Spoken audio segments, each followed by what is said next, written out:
Olá, seja bem-vindo ao Band Entrevista. A Promotoria de Defesa dos Direitos do Consumidor em Uberlândia, do Ministério Público Estadual, é uma das mais atuantes de Minas Gerais. E o ano de 2023 foi de muito trabalho. Entre os vários temas que impactam diretamente na vida do cidadão estão os serviços prestados pela CEMIG e as constantes quedas de energia elétrica e o transporte coletivo na cidade de Uberlândia. Quem está à frente dessas questões é o promotor de justiça, Fernando Martins, nosso convidado do Band Entrevista de hoje. Doutor Fernando, muito obrigado pela sua presença aqui no nosso Band Entrevista. Eu que agradeço o convite, Ricardo. É assim, uma satisfação estar com vocês aqui.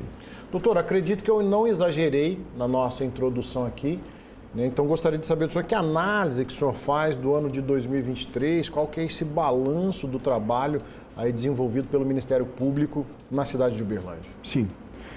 O trabalho do ponto de vista ordinário, comum mesmo, ele está muito focado em atendimento de pessoas com problemas, com planos de saúde, com compra e venda de veículos com vícios. Nós tivemos muitos vícios de grandes marcas esse ano em Uberlândia. Atendimento ao público em geral, no que respeita a compras online, enfim, aquilo que é comum do dia a dia de um PROCON. Mas tivemos também, aí é que é o principal, situações extraordinárias. E todas as três grandes situações extraordinárias foi com o tema de prestação de serviço público. Todos eles serviços públicos essenciais. Então nós tivemos problema na área de energia elétrica, tivemos problema na área da prestação de serviço de água potável, né? E tivemos também problemas seríssimos no que respeita ao transporte coletivo. E são problemas que eles são macro, eles não são problemas individuais.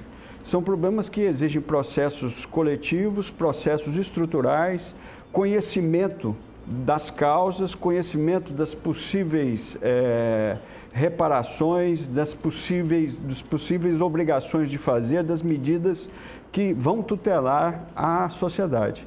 Então, Uberlândia, apesar de ser muito bem avaliada, ganhar prêmios, isso é muito importante para o Uberlândia, não retiro essas possibilidades que a cidade tem, ela também passa por situações que são situações horríveis no que respeita à prestação de serviço público. Então vamos na nossa conversa aqui, doutor, vamos tentar fracionar essas questões, vamos falar de energia elétrica, água e transporte coletivo, começando pela CEMIG.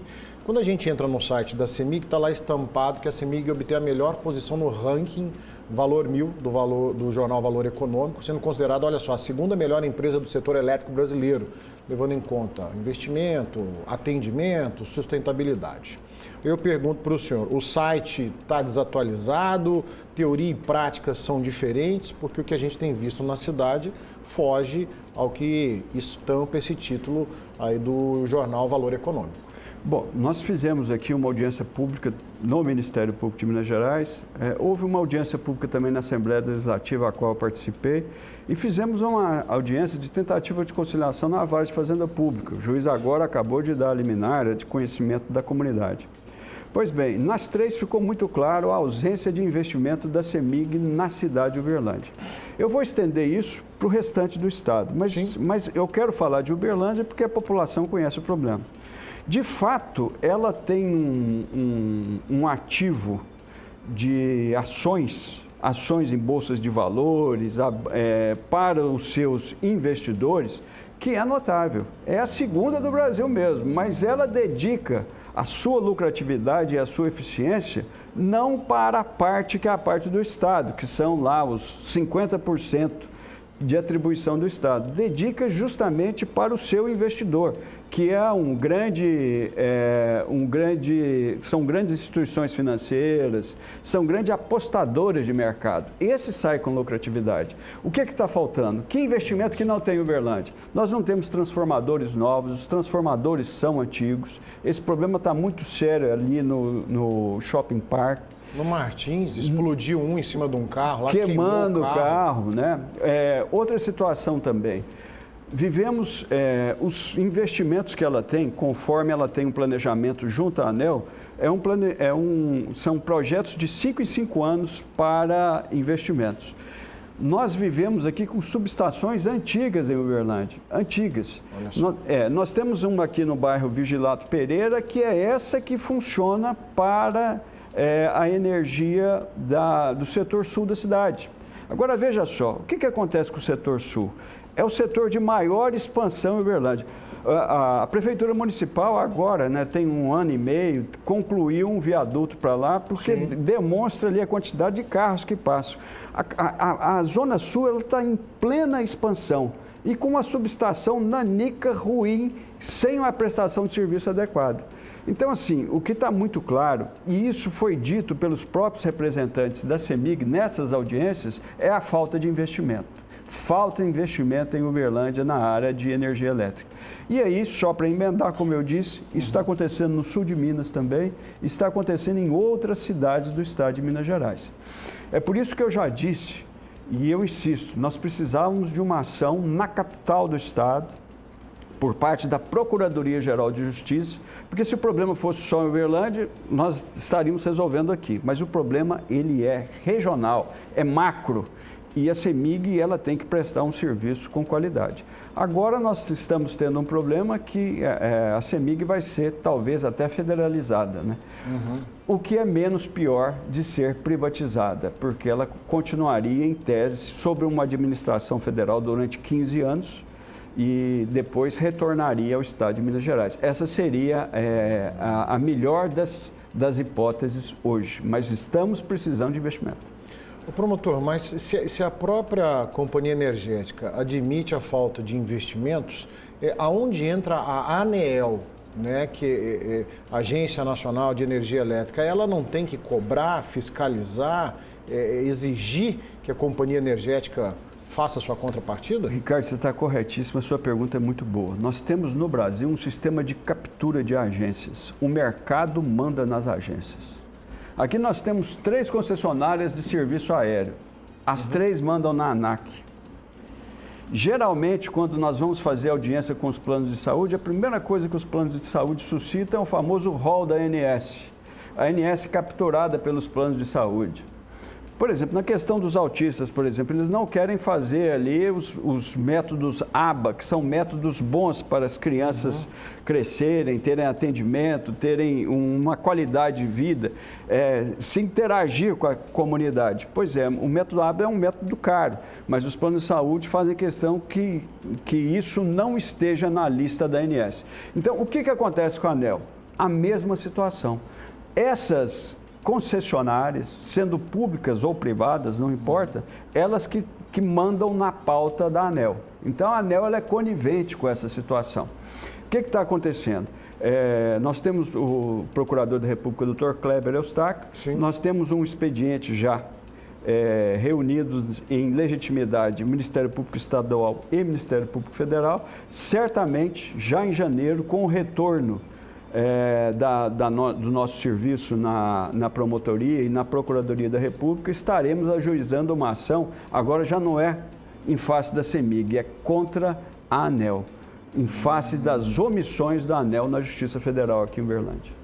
Agora, diante desse cenário, o senhor falou dessa liminar concedida pela Justiça aí, multando, se não me engano, R$100 mil a cada novo apagão, a Companhia de Energia Elétrica, mas eu pergunto para o senhor, a CEMIG ela não está conseguindo acompanhar o crescimento do Estado? Vamos pegar o caso de Uberlândia, a gente está falando, não está conseguindo acompanhar o crescimento das cidades, ela está sendo negligente, ou a gente remota a um passado não muito distante, mas sem querer especular, foi suscitada a possibilidade de privatização da CEMIG, o próprio governo do Estado demonstrou esse interesse. Como é que o senhor vê essa tríade aí? Dentro do ponto de vista político mesmo, a gente percebe que se monta um sucateamento para haver a privatização. Isso foi uma tática muito conhecida no governo Fernando Henrique Cardoso, quando ele começou aquele número, aquelas quantidades de privatizações. E assim o fez pelas teles, que eram até então estaduais, Telemig, Telesp, falando que a prestação de serviço era ruim, sempre utilizava o sucateamento, né? Enfim, depois nós tivemos essas medidas para que tudo fosse privatizado e que foi acontecendo. O problema todo, Ricardo, é que isso é um setor estratégico. Sim. Se trata de um serviço público de natureza essencial. E sendo estratégico, né? Isso está ligado à questão de segurança pública, está ligado à questão de saúde, e é por isso que dá a qualidade de serviço que é ininterrupto. Seria de todo desagradável que o mercado tomasse conta disso. Se o mercado tomasse conta disso totalmente, né, pela privatização, nós perderíamos ali uma forma de controle estatal sobre a companhia energética, né? O que eu devo dizer, praticamente, é o seguinte, é que esses apagões, oscilações, eles são tão comuns aqui em Uberlândia por falta de investimento, que eu tenho ações e processos administrativos em face da CEMIG desde 2017. Morada do Sol é um exemplo. Agora nós temos as regiões ali, as regiões rurais de Uberlândia, Cabaçal, Miraporanga, todos eles com problema de apagões, fora a zona urbana. Então isso demonstra, assim, a ausência de vontade da CEMIG em fazer o que o governo Zema diz que faz, que é um governo eficiente. Não tem nada de eficiente, absolutamente nada. E vou além ainda, quando vai restabelecer o serviço, quem restabelece o serviço são os terceirizados. Não é o próprio pessoal da CEMIG, o que demora mais ainda. São terceirizados que não são bem pagos. Perceba isso. Então, a prestação de serviço ela vai degringolando, ela vai ficando com a qualidade deficitária. O Código de Defesa do Consumidor ele é muito forte nisso, no artigo 22, e determina que o serviço seja atual e adequado. E a Lei de Concessões e de Permissões 8987 também determina essa forma, né? Então, a CEMIG está fora de um padrão de regularidade e fora de um padrão de cumprir o dever cívico dela.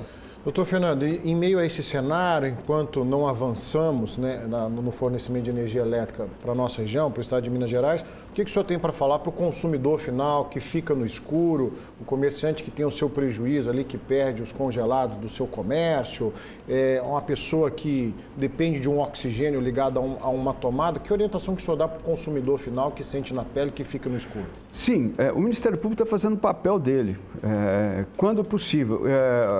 Nessa última ação, rapidamente, o juiz ele tentou de todas as formas que as partes, MP e CEMIG, chegassem a um acordo. E nós tentamos. Só que a CEMIG, ela estabeleceu multas, ela propôs multas para elas, que eram multas assim, que não afetavam o patrimônio dela. Então, compensava para ela não cumprir a liminar, né? Então, nós temos essa dificuldade, né? O caráter dela é um caráter arbitrário, ela que quer mandar nas posições jurídicas, né? Ela está esquecendo que tem um poder judiciário que vai contribuir com o consumidor e está esquecendo que aqui tem uma promotoria nesse sentido. Mas o que eu peço para os consumidores de Uberlândia? O registro dessas reclamações. Eu preciso da nota fiscal, dos prejuízos, porque o ingresso na justiça nós faremos. Sim.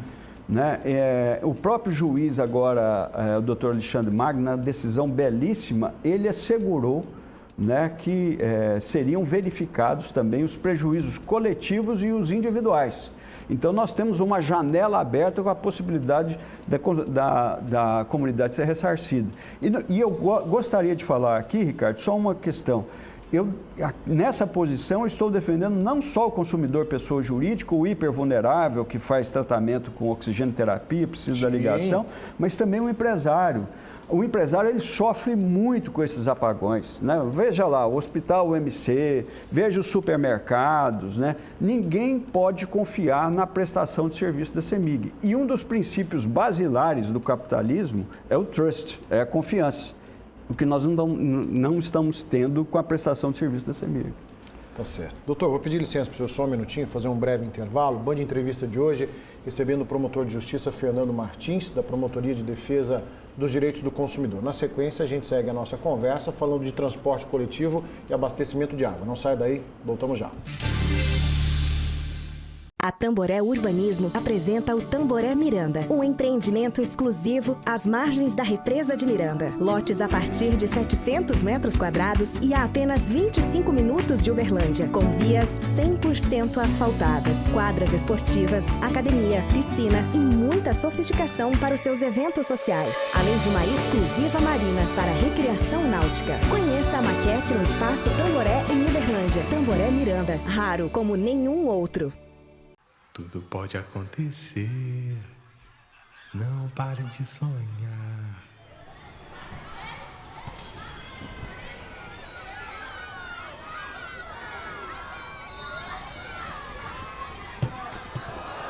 você vai se surpreender. Desejos vão se realizar. Acredite, o momento é agora. O lugar certo é aqui. É a cidade onde você mora. Ama, trabalha e sorri. Uberlândia se renova, convida você pra viver. Ano novo, vida nova, com muita alegria e prazer.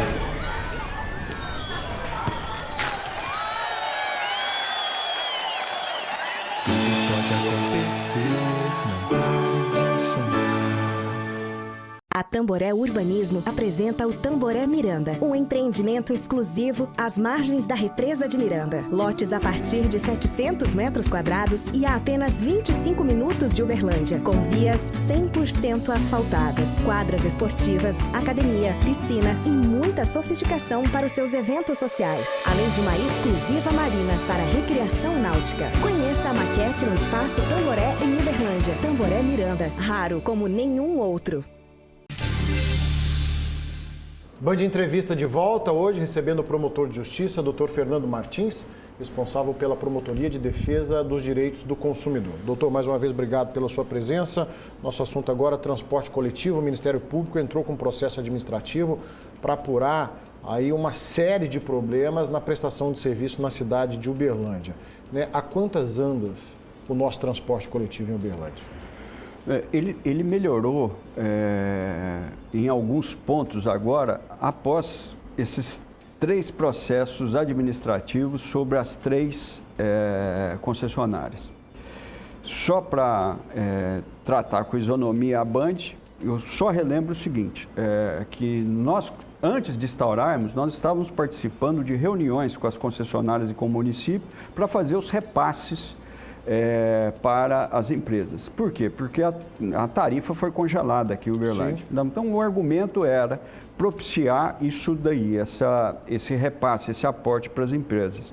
Mas quando foi no início desse ano, as empresas pediram um aporte que era impossível, né? Coisa para lá de 100 milhões de reais. E foi nessa situação que eu percebi a necessidade de fazer o seguinte: então vamos ver a qualidade desse transporte coletivo. Nós já vimos há muito tempo, Ricardo, montado um auto de infração, que é o precursor aqui em Minas Gerais. Belo Horizonte até hoje não fez isso. O transporte público em Belo Horizonte é um dos piores do Brasil. E lá os promotores não fizeram isso. Aqui eu montei um auto de infração. Esse auto de infração foi publicado no Diário Oficial do Estado, justamente para verificar o seguinte: quais as normas que são aplicáveis, as normas do município, as normas do Estado, as normas da União, no que respeita ao transporte coletivo. Fiz isso com a minha equipe de fiscais. Eu tenho 2 bons fiscais que me ajudaram a montar esse auto de fiscalização. E a partir disso, nós começamos a fazer essas operações. Veja só, a primeira operação em Vir, nós tivemos auxílio de fiscais do próprio município, requisitamos fiscais que trabalhavam para o município de Uberlândia, fiscais da CETRAN, mas que não estavam lotados na área do transporte coletivo. E na segunda nós chamamos os policiais da Polícia Rodoviária Federal. Então, com técnicos que conhecem absolutamente a área. E aí constatamos o pior cenário possível. Ônibus de Uberlândia, até então, era ônibus sucateado. Parecia que era ônibus que estava pronto para ir para a guerra ou voltando de uma guerra. Banco de motorista solto, né? Os apoios soltos, pneu careca, né? Ônibus sem freio. Eu fui à noite no terminal central e quando o motorista me viu e viu a equipe do Procon, ele já desceu, isso foi da empresa São Miguel, ele já desceu falando: olha, esse ônibus aqui, ele não pode rodar porque ele está sem freio. Olha isso. Então, o próprio motorista, ele já pedindo o apoio do Ministério Público, do Procon e das demais autoridades que estavam lá, para demonstrar a insegurança no transporte coletivo. E por incrível que pareça, naquela primeira operação, muita coisa aconteceu mesmo de negativo. Ônibus sendo empurrado, né, porque o motor não funcionava mais. Na última operação ir e vir, a segunda, um ônibus também da São Miguel, ele perdeu o freio, invadiu um posto de gasolina aqui em Uberlândia. Me recordo. Então, assim, a demonstração do transporte coletivo em Uberlândia é péssima. E eu não entendo só uma coisa. Como que o município, ele chegou a acompanhar a proposta de dar mais de 100 milhões para uma prestação de serviço tão ridícula, tão pífia, como essa feita por essas 3 empresas? E eu vou além, se o promotor me permite, a concessão de 20 anos foi renovada recentemente com as 3 empresas. Eu não sei se foi, eu fiz as recomendações, sim, foi. Nós tivemos, acho que foi 2015, algo assim, né? E com uma advertência, uma delas não poderia ter sido renovada, porque era a Turilés, ela tinha diversas dívidas no setor fiscal, então ela não tinha certidão, e aí de uma hora para outra surgiu uma outra empresa que a substituiu, que é a Autotrans, que é do mesmo grupo. Então passou a funcionar posteriormente a empresa Turilés. Mas veio com os mesmos problemas, você mudou o CNPJ, mas tem os mesmos problemas. Então é o seguinte, a prestação de serviço feita por essas 3 empresas estava péssima. Uma delas, a Sorriso, é melhor agora, mas as 2 outras são terríveis. A São Miguel estava com um problema básico de questão ambiental. O filtro de Arla não funcionava, sequer tinha esse filtro, e isso é considerado crime de natureza ambiental. Os ônibus que ficam estacionados ali próximo ao terminal central, a gente vê ali as poças de óleo, ali, o vazamento de óleo que tem no motor dos ônibus ali na parte hidráulica, enfim. Exatamente. Após as operações, e aí eu respondendo a sua pergunta, do nada apareceram ônibus. Mas por quê? Porque eles não querem perder a concessão. Então, veio ônibus de Ribeirão Preto, veio ônibus de outras localidades, né, para demonstrar assim, aí, população, nós agora, né, nós estamos fazendo o dever de casa, né? Só que, com a prestação de serviço tão ineficiente, tão inadequada, já era tempo do município fazer o quê? A rescisão dos contratos. Aí tem uma forte caducidade aí, a prestação de serviço é ruim e ele tinha o dever, o município tinha o dever, a obrigação de pelo menos essas 2 empresas, a Autotrans e a São Miguel, fazer a rescisão do contrato. Não fez. Até agora eles estão num processo interno para ver se vai chegar a essa deliberação. Eu já fiz a recomendação e estou aguardando a postura do gestor municipal. O que ele vai decidir? Caso ele decida pelas empresas e ficar com as empresas, aí a responsabilidade total é dele. Eu estou aguardando a decisão. Porque na prática, quem usa o transporte coletivo conhece esses problemas que não vêm de hoje, né? A gente tem acompanhado e mostrado aqui no nosso jornalismo essa realidade. Doutor, passando para um segundo tópico, abastecimento de água na cidade de Uberlândia, né? A mês de outubro, novembro, falta d'água em pelo menos 10 bairros de Uberlândia e uma recomendação do Ministério Público e pelo DEMAI que tomasse medidas para uma resolução imediata. Que cenário é desse hoje, agora, a gente fazendo esse balanço de 2023? Eu já disse isso pessoalmente ao prefeito. O prefeito é uma pessoa que eu respeito demais, é um excelente prefeito que nós temos. É evidente que não dá conta de tudo, mas disse para ele algumas situações. Nós temos que antecipar o problema climático. O mundo ambiental hoje só trabalha com 2 princípios, é a prevenção e a precaução. Quanto mais tecnologia nós temos a possibilidade de evitar prejuízos. E o que acontece? Em 2022, eu preciso falar de um fato que está ligado a esse. Nós tivemos aqui a explosão de água na Rondon com chuva que levou asfalto, causou prejuízos a veículos, né? E tínhamos o problema do córrego Jataí ali que caiu perante a OAB. Agora nós tivemos esse problema também.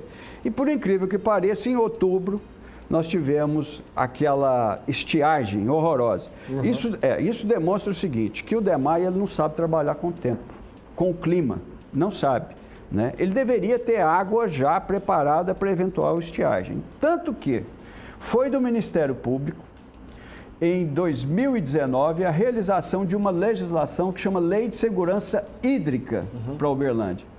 Chamei Sua Excelência, o prefeito, ele foi ao nosso gabinete, fizemos uma audiência pública e o objetivo da audiência pública era o seguinte, é justamente ensinar a população a não gastar água, a população saber ter uma utilização responsável da água potável, né? E o que aconteceu nesse meio tempo? Essa lei foi aprovada, só que até hoje, cumpria ao DEMAI fazer a regulamentação dessa legislação, ele não fez. Não fez. Então ele vai acreditando o seguinte, que cada dia é um dia novo, que não vai acontecer uma situação climática. E hoje o que nós perdemos foi o controle do clima, né? Essa questão climática no mundo inteiro está numa constante variação, né? Exato. Então, ele tem que ter cuidado com isso, tem que saber armazenar água, tem que saber ter medidas tarifárias inteligentes, ou seja, quem economiza água tem um desconto maior na tarifa. Quem não economiza tem penalidades. Essa lei tem essa possibilidade. Até hoje não foi regulamentada. 2022, com aquela chuva que teve aqui, nós ajuizamos uma medida cautelar. Até hoje ela não foi cumprida pelo município. Até hoje. O que essa medida liminar exigia? Os avisos na Rondon. Colocaram os avisos, mas não fizeram os piscinões. Deveriam ter sido feitos. Tem uma licitação, começo de lá no Camaro, mas não foi terminado. Não tem um planejamento estratégico de trânsito. E aqui, na frente da Band, aqui na Rondon, é que os carros rodam. Eu disse ao secretário de Trânsito e Transporte, tem que fechar. Tem que fechar essa parte aqui que vem do shopping, do Uber Shop, do Center Shopping e vai até o Praia. Só que deixa os carros descerem, chegarem até aqui. Uma cena horrível que eu vi foi um cidadão no carro segurando a árvore com o braço. Para o carro não descer. Assim, uma situação, e já com essa cautelar. Então, assim, o município ele é muito responsável por esses danos. Então, o que vai acontecer agora? Vamos falar da estiagem. O DEMAI vai ser responsabilizado. Estarei ajuizando a ação contra o DEMAI, porque ele tinha a lei de segurança hídrica e ele não utilizou, não regulamentou, ele foi omisso no serviço dele. Então, vai sofrer ação civil pública. E o município de Uberlândia também vai sofrer por essa última enchente que teve agora, né? Até porque é uma cautelar e está faltando o pedido principal. Eu até tentei fazer um TAC com o município, mas eu não estou sentindo por parte do município uma estratégia em querer resolver isso consensualmente, né? Mas essa conta vai para o município. E se for verificado e apurado, pode ir para os gestores também essa responsabilização, porque eles tinham a obrigação de evitar esses danos, tanto o diretor da DEMAI quanto a prefeitura municipal. E no caso, se nós jogarmos o município para pagar ou o DEMAI para pagar, fica muito fácil, né? O gestor ele está vinculado à segurança da população. Promotor, a gente está caminhando para o final do ano, esse é o último final de semana de 2023, caminhando para o final do nosso programa também. Gostaria de saber do senhor, então, a perspectiva para 2024, até porque teremos um ano de eleições municipais, troca de gestores, né? Que previsão, qual o sentimento que o senhor tem para o ano de 2024 que se aproxima? Bom, basicamente, eu espero que eu consiga concluir todos esses expedientes que eu instaurei. Espero.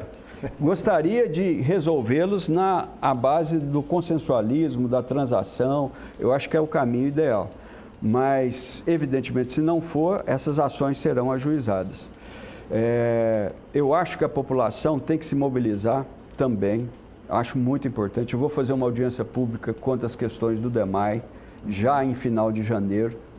Né? Vou chamar a população novamente. É um experimento muito rico a audiência pública, porque nós vamos ouvir os diversos setores da cidade que têm problema com a prestação de serviço.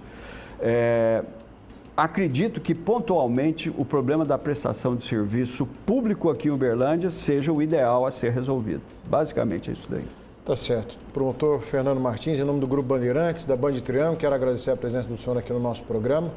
Até a próxima oportunidade. Sim, com certeza. Muito obrigado, Ricardo. É um prazer estar com vocês. Da mesma forma. Band Entrevista de hoje, então, recebendo o promotor de justiça Fernando Martins, responsável pela Promotoria de Defesa do Consumidor.